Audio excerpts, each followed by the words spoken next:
Hi everyone, today we're going to talk about common terms and types of analysis when it comes to construction analytics.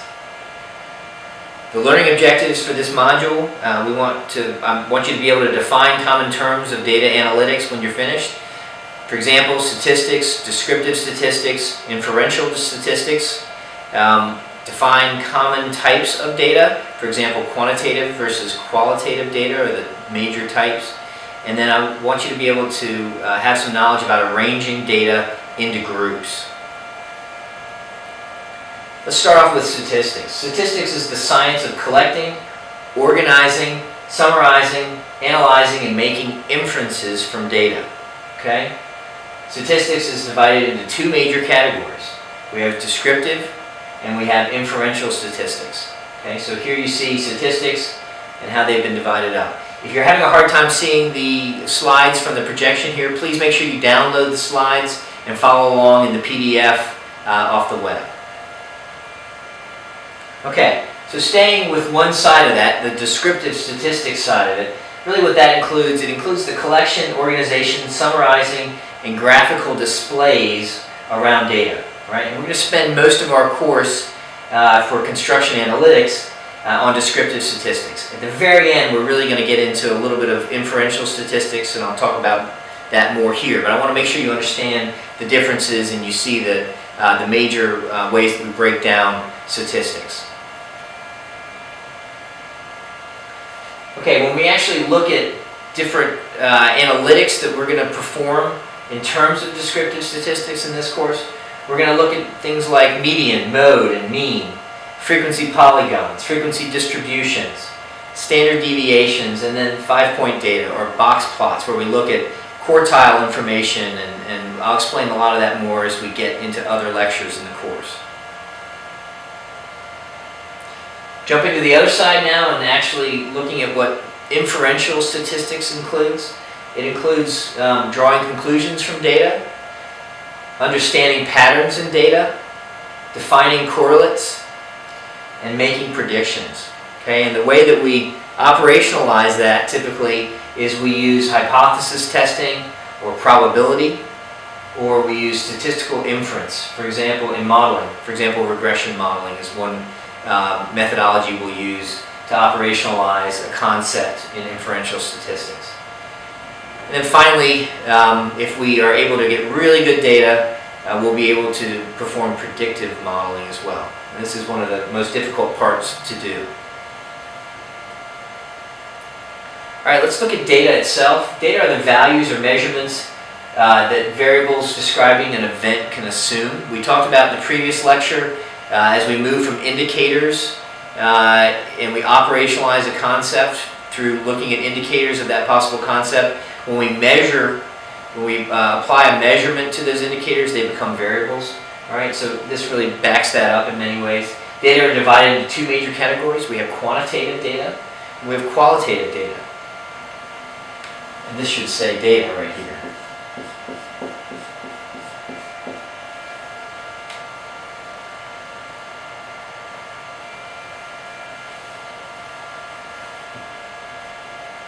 So again, quantitative data, in this case, include variables that are numeric, right?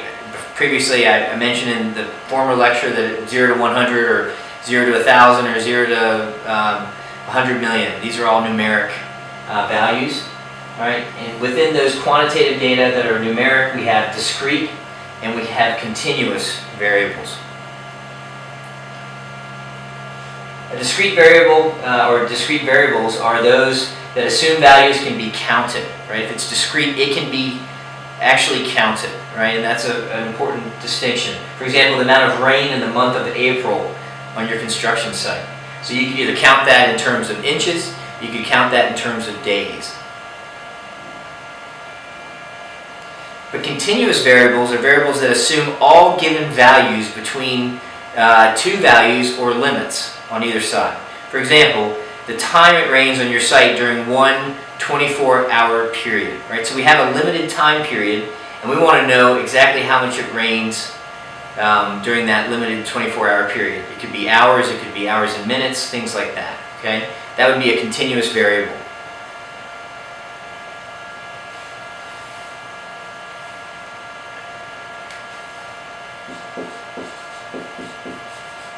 All right, if we now look at qualitative data as opposed to quantitative data, so non-numeric, these are variables that can be placed into distinct categories according to some characteristic or attribute. Okay, qualitative examples include, for example, eye color, or in construction terms, descriptions like if you were filling out a supervisor's sheet and you put down a hard rain fell. You know, it's a very descriptive term, right? It's not saying we got 3 inches of rain, which is very much a quantitative, discrete variable. It's saying we had a hard rain, right? That would be important if we want to know why the finish on the concrete got messed up the afternoon before, and we needed to look in the supervisor's log for that. Non-numeric data, typically you have characteristics, or you have what we call attribute variables. Okay, they provide some attribute, and this is very similar to the way you might look at plans versus specifications. Specifications are very qualitative, right? They describe the quality of the material and the installation of the material. Quantitative data would be very similar to plans. They talk about the amount and the location, the size of things. Very much breaks down like that, like in construction plans and specifications. All right, when it comes to data collection, typically in statistics we are attempting to collect data that will describe or make a general statement of characteristics for a population. We're trying to basically describe a population. It's often too difficult or expensive, right? Think about it. If we want to describe the entire Virginia Tech student population, it becomes really difficult to gather and collect information on every single person. It also becomes very expensive.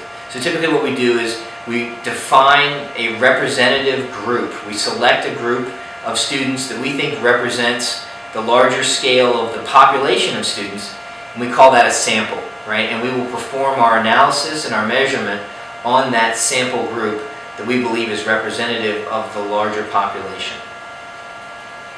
Here I'm showing you how sample data kind of visually sits within a larger population.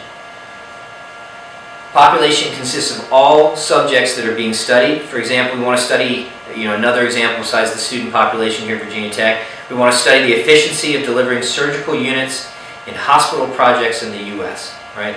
That's a large population. Hospital projects in the U.S. is a lot of information. And we're looking at surgical units within those hospital projects. If we want to say a sample, if we want to look at a sample of those, it's a subset of that population. So we're going to sample 10 projects across the southeastern U.S. that are typical in size, maybe they're typical in cost, maybe they're typical in schedule, and specification requirements for surgical units in hospital projects, right? And we're hoping that's going to be representative of all of the hospital projects around the U.S. in this example. All right, and then it's important to note the difference between a population and a census. A census aims to sample the entire population, and that's what we get when we look at census data every 10 years when we have the census process in the United States. They are attempting to catalog the entire population in that case. Okay? So for example, we are able to collect data for all surgical units in all hospital projects in the U.S. for 1 year. That would be somewhat of a census of the entire population of hospital units and surgical units for that 1 year, right? In the same example, you can see with the census of the U.S. population as well and how that works. The U.S. Census offers many characteristics of our population, which is kind of exciting, at different levels of detail. The representative nature of these data are often argued. So remember, when you're dealing at the size of the entire population in a census, there are a lot of different notes and caveats and reasons why people feel like it doesn't represent the population well in this way or that way. And that's where we get a lot of discussion around, are we properly counting the number of minorities, for example, in this one district, in this one area, right? You see this, it really comes out as people start to study the census data and look at how the counting has happened for the entire population. So it's important to note that there are a lot of limitations. Both populations and samples have many characteristics associated with them. Parameters are is the term that we use to define populations, and statistics define samples. So typically when we're at the sample level, we're using statistics as our form of measurement. When we talk about populations in general, we're talking about parameters that we use to define that population. Here we just have a simple graphic that shows population is more defined by parameters and sample data are defined by statistics, which we'll be doing more of in this course. Okay? So if we talk about parameters defining populations, let me give you an example. The average schedule time for delivering surgical units in hospital projects across the entire U.S. is 41 days.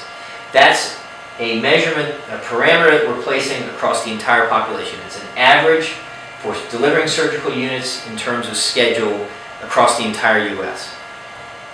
But when we get down to statistics and samples, in this case we're saying, well, the average schedule time for delivering surgical units in 10 hospital projects that we're studying in the Southeast, well, that was 38 days, which is below the population average, right? So our average in our statistical sample is 38 days versus the national average or the population average in this case, which is 41 days. Right? So that's how we start having using terms around statistics, populations versus samples, and parameters versus statistics. It's important to note that typically in data collection, we need to have random samples. Right? It's important because random sample is selected in such a way that each group of the same size has an equal chance of being selected. Right? So if we don't have this situation, often we introduce bias into our data set, and that's a problem. So for example, we want to collect data for surgical units in hospital projects in the U.S., so we solicit participation from all stakeholders involved across every unit and attempt to sample the data so that these stakeholders represent a typical project set of stakeholders, and then we incorporate their data into a typical project. Right? So we're sending out surveys to everybody in the universe or the population. We are then trying to create a typical project, and we're trying to create a typical set of stakeholders who might respond to that from all of the answers we get, which are basically random because we've sent it out to everybody and we're seeing what we get. We're reducing bias in that case. When we're collecting data, in the process of collecting data, as we move into actually being able to formalize the data into charts and tables, one chart that people often use, especially with direct observation, is called a tally chart. It's a collection of characteristics or recorded measures of data for the sample that you're studying. For example, we had 25 people that walked into a big box do-it-yourself store, retail store, it could be a Lowe's or a Home Depot. And as they walk in, they're asked about the type of housing unit in which they live, because the store wants to get a better idea of possibly how to have inventory based on the typical shopper they have. These are the different types: detached, semi-attached, single-family apartments, or attached multifamily. We can tally that here by just looking. We list the different categories or observations here. We count them here. And then that turns into what's called a frequency of observation, right? We have 7 marks here, so it becomes 7 times that somebody walked in and said they lived in a detached single-family home. Once we add all these up, right, we get to 25.